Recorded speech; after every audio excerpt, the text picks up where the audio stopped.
A BBC radio host has told a court that alleged stalking, including a tsunami of hate, by an ex-staff member at the corporation left him undergoing counselling and contemplating suicide. Bernie Keith, who presents mid-morning shows and a weekly rock and roll program on BBC Radio Northampton, said former BBC Radio Leeds DJ Alex Belfield had subjected him to naked hatred and false claims. Giving evidence to Nottingham Crown Court under his full name of Bernie Keith Spedding, Mr. Keith said his reputation is now in shreds after proclamations of hate and death threats, which have affected his health.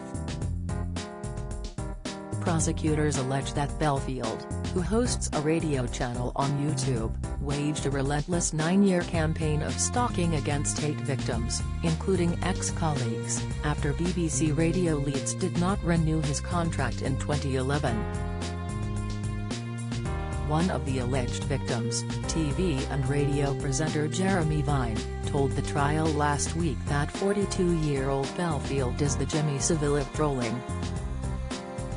Belfield, of Mapperley, Nottingham, denies causing serious alarm or distress to Channel 5 and BBC Radio 2 presenter Mr. Vine, former BBC Radio Leeds mid-morning show host Stephanie Hurst, Mr. Keith and 5 other people.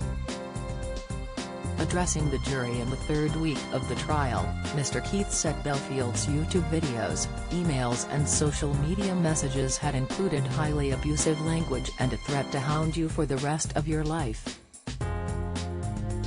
Recalling how he was offered counseling in 2020, the presenter told the court, "I had 3 sessions before lockdown came into force. The counseling didn't work for me. I had never had counseling before and I found it very difficult, very alien." After stopping the counseling after 3 sessions, Mr. Keith said, he also spoke to a specialist who helped stalking victims. "My initial reaction to the alleged stalking was he's gone mad," Mr. Keith said. "You can't work out how it's happened. You have got these proclamations of hate coming out and that it will never end." His voice breaking with emotion, Mr. Keith added, "That removes the hope from my life that I will ever be free of this man. My reputation is now in shreds because all of this has been seen throughout my industry and the wider population. I had this naked hate being piled on me every day and I had to be funny and I had to entertain people. This was the darkest point of my life because there was no end to it. I pleaded with him, Belfield, to stop. I had gone to the police to make it stop and it was just getting worse. I will never be able to work out why it has happened to me." Asked by prosecutor John McGuinness QC to explain the personal, professional and health impact of the alleged stalking, Mr. Keith responded, "I had physical threats and, I believe, death threats. On Saturday nights I wasn't allowed to be in the BBC Radio Northampton building on my own. Because of the tsunami of hate and threats that were coming into me, we had to have someone else sat in the building with me. A security company had also been brought in to collect him from the radio station's car park," Mr. Keith said.